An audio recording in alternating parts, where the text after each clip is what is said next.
A ver, pensemos en algo. ¿Qué pasaría si las leyes más importantes, las que de verdad rigen a millones de personas, no estuvieran escritas en ningún lado? Mm, Que fueran reglas que se sienten, se viven, pero que no se leen en ningún código. Y que la frase «porque siempre se ha hecho así» tuviera en serio la misma fuerza que una ley del Congreso. Exacto. Y que ese sistema, lejos de ser una reliquia del pasado, estuviera hoy en el centro de un debate, bueno, un debate fundamental. ¿Cómo sobreviven estas tradiciones en un mundo de derechos humanos universales? Y deberían sobrevivir. De eso, justamente de eso, vamos a hablar hoy. Vamos a hacer un análisis a fondo del derecho consuetudinario. Y para guiarnos tenemos de todo. Sí, tenemos una buena mezcla de fuentes. Hay estudios académicos sobre comunidades en Sudáfrica, en Indonesia, también documentos de las Naciones Unidas, manuales prácticos de Namibia. La misión es entender qué es exactamente este sistema, cómo funciona en la vida real y, sobre todo, cómo maneja esa tensión, ¿no? Esa tensión entre la tradición y los derechos modernos. Exacto. Y esto no es solo teoría, ¿eh? Es una realidad que define herencias, resuelve conflictos y, bueno, estructura sociedades enteras. Así que, si te parece, empecemos por lo más básico. Dale. Cuando decimos derecho consuetudinario o usos y costumbres, ¿a qué nos referimos? Bueno, lo más simple es que es un derecho no escrito, ¿cierto? Nace de la costumbre, de la repetición de actos en una comunidad hasta que se vuelve la norma. Ujú. Pero, y aquí está el detalle, no toda costumbre es ley, ¿o sí? Digo, yo tengo la costumbre de tomar café en la mañana, pero si un día no lo hago, no estoy violando la ley. Precisamente, esa es la distinción clave. Y un jurista, H.L.A. Hart, nos dio una herramienta perfecta para entenderla. Él decía que un simple hábito, como tu café, solo tiene un aspecto interno. O sea, la conducta que se ve. Exacto, es algo observable. Pero para que una costumbre sea ley, necesita tener un aspecto interno. ¿Y eso qué sería? La convicción, que la gente de la comunidad crea, sienta que esa regla es obligatoria, que si alguien la rompe merece una crítica o incluso una sanción. Ah, claro. No solo lo hacen, sino que creen que así se debe hacer. Justo eso, hay una presión social para cumplirla. Esa convicción compartida es lo que transforma un simple hábito en una norma jurídica con toda su fuerza. ¿Ok? Eso tiene todo el sentido. Es una regla, aunque no esté en un papel.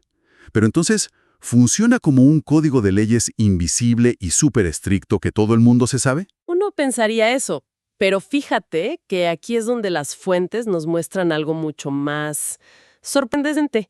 Hay un estudio increíble de dos investigadores, Komarov y Roberts, sobre el pueblo Tswana en Sudáfrica, Ajá. y ellos descubrieron que el derecho consuetudinario Tswana no es un código de reglas. Lo describen como un repertorio indiferenciado de normas. Espera. ¿Repertorio indiferenciado? Eso suena muy académico. ¿Qué significa en la práctica? Imagina que no es un libro de leyes, sino una caja de herramientas, una caja llena de proverbios, principios, normas. ¿Ok? Y lo más interesante es que algunas de esas herramientas son contradictorias entre sí. ¿Cómo que contradictorias? ¿Cómo puede funcionar un sistema legal con reglas que se contradicen? Suena a un caos total. Pues funciona como un recurso estratégico. Cuando hay una disputa, las partes no buscan la regla que aplica al caso. Entonces, ¿qué hacen? Seleccionan de ese repertorio, de esa caja de herramientas, las normas y proverbios que mejor apoyan su argumento. El juez, o el Consejo de Ancianos, escucha y decide qué argumento es más persuasivo en ese contexto específico. Vaya, o sea que la ley no es algo fijo. No, Es algo que se negocia, que se argumenta en cada disputa. exactamente. Es un sistema de argumentos, no de respuestas predefinidas. Increíble. Pero claro, no todos los académicos están de acuerdo con esta idea de flexibilidad total. Hay un crítico, John Hunt, que dice, un momento, no tan rápido. Siempre hay un pero, ¿no? Siempre. Hunt argumenta que, aunque parezca muy flexible, en el fondo siguen existiendo reglas. Quizá no son reglas sobre qué es un robo, sino sobre cómo se discute y quién tiene la autoridad para decidir. Ah, o sea, las reglas del juego. Exacto. Usando de nuevo las ideas de Hart, serían reglas secundarias. El sistema Tswana sí las tiene, solo que son más informales y están más mezcladas con la política local, con las relaciones de poder. Entiendo. No es que no tengan reglas, sino que su manera de crearlas y aplicarlas es radicalmente distinta a la nuestra. Justo. Y este tipo de sistema no es un caso aislado, ¿verdad? Las fuentes dejan clarísimo que esto es un fenómeno global, lo que llaman pluralismo jurídico. Un término un poco elegante para una idea bastante simple, en realidad. ¿Qué es? Que en un mismo país coexisten varios sistemas legales a la vez. El derecho del Estado por un lado y uno o varios sistemas consuetudinarios por otro. Y lo vemos en todas partes. En todas partes. En Somalia, por ejemplo, cuando el gobierno colapsó, el sistema tradicional Sher fue clave para mantener un orden mínimo. Leí que incluso algunos estudios lo relacionan con la recuperación económica. ¿Sí? O mira a Canadá, donde el derecho consuetudinario de los pueblos originarios tiene reconocimiento en la Constitución. En Indonesia, las leyes Adat de muchísimas comunidades indígenas son parte del día a día legal. Y está el caso de Namibia. Ahí la Constitución lo reconoce, pero pone un límite muy claro, ¿no? Un límite fundamental. No puede ir en contra de la propia Constitución, sobre todo en temas de discriminación. Y ese caso de Namibia es interesante porque un manual de allí resume muy bien los pros y los contras. Totalmente. Por un lado, es justicia accesible, barata, en el idioma de la gente. Pero por otro, Puede haber muchos sesgos de género y los procedimientos son tan informales que a veces no garantizan un juicio justo. y para ver todas estas complejidades en acción, el caso de Sudáfrica es perfecto. Porque ahí el derecho consuetudinario fue primero manipulado y después transformado. Manipulado. ¿Cómo? Bueno, durante la época colonial y el apartheid, el gobierno blanco se dio cuenta de que podía usar estas costumbres para controlar a la población negra. Un administrador británico, Theophilus Shepstone, lideró un proyecto para codificar las leyes nativas. Para ponerlas por escrito. Exacto. Pero al hacerlos las distorsionaron.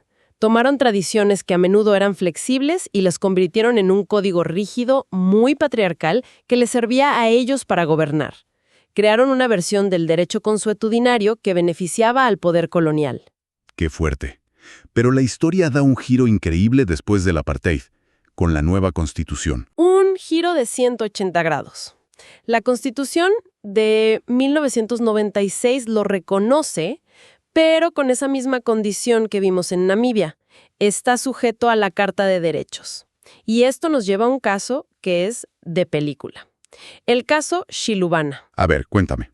Pues mira, la comunidad Baloyi tenía la tradición de que el jefe, el Osi, siempre tenía que ser un hombre, el primogénito. Pero la propia comunidad decidió romper con eso y nombrar a una mujer como jefa. Me imagino que eso no le gustó a todo el mundo. Para nada. El caso fue impugnado y llegó hasta el Tribunal Constitucional. ¿Y qué pasó? El tribunal validó el nombramiento de la mujer y al hacerlo estableció un principio clave, el del derecho vivo. ¿Derecho vivo? Sí, dijeron que el derecho consuetudinario no es una pieza de museo, no está congelado en el tiempo. Es un sistema viviente que puede y debe cambiar para adaptarse a los valores actuales de la comunidad, como la igualdad de género. O sea que la propia comunidad puede hacer evolucionar su tradición. ¡Qué poderoso! Muy poderoso, siempre que esos cambios, claro, sean compatibles con la Constitución. Sudáfrica entonces nos muestra una adaptación a los derechos humanos. Pero las fuentes de Indonesia revelan un enfoque totalmente distinto, ¿no es así? Es un contraste perfecto. Allá el enfoque no es tanto de derechos individuales, sino de armonía comunitaria. ¿En qué sentido? En la comunidad indígena Megupac, su sistema de justicia llamado Pepung no busca principalmente castigar al culpable. ¿Y entonces qué busca? La reconciliación, lo que hoy llamamos justicia restaurativa. Buscan sanar la herida social que el delito provocó. Estaba leyendo sobre eso y hay un ritual que me voló la cabeza, el Ankon Muaji. ¿Es verdad que, como parte de la solución, la víctima es simbólicamente integrada en la familia del agresor? Lo entendiste a la perfección. Es un concepto muy profundo. En lugar de aislar al ofensor, como hacemos nosotros con la cárcel, su sistema busca volver a tejer los lazos rotos. ¡Wow! El ritual simboliza que la paz se ha restaurado a un nivel tan hondo que las familias que antes estaban enfrentadas ahora son una. Es un enfoque en sanar a la comunidad entera. Impresionante. Pero, claro, por más increíble que suene este ritual, no podemos ser ingenuos. Las fuentes son muy claras en que la coexistencia de estos sistemas con la ley moderna está, bueno, llena de conflictos. Es el gran nudo del asunto. Y el choque más fuerte, el más documentado y a menudo el más doloroso, es con los derechos humanos universales. Patrón que se repite en casi todas las fuentes, los derechos de las mujeres. Sin duda. Históricamente, en muchísimos sistemas consuetudinarios, a las mujeres se las ha tratado como menores de edad legales. Se les ha negado el derecho a heredar. Como en ese otro caso de Sudáfrica, el caso B, ¿no? Que declaró inconstitucional la primogenitura masculina para la herencia. Ese mismo. Se ha limitado su voz en los tribunales tradicionales y se han justificado prácticas muy dañinas en nombre de la tradición. Y aquí los documentos de la ONU que revisamos son tajantes. La conclusión es una: ni la cultura, ni la tradición, ni la religión pueden ser una excusa para discriminar a las mujeres. Es una línea roja. Y no es el único punto de fricción. ¿Qué pasa con el derecho a un juicio justo? La Comisión Internacional de Juristas es muy clara en esto. Claro, cosas que nosotros damos por sentadas. Que se te presume inocente, que tienes derecho a defenderte, que quien te juzga es imparcial. Exacto. Y en una comunidad pequeña, donde todos se conocen, la imparcialidad puede ser un desafío enorme. Me imagino. Es una preocupación muy real.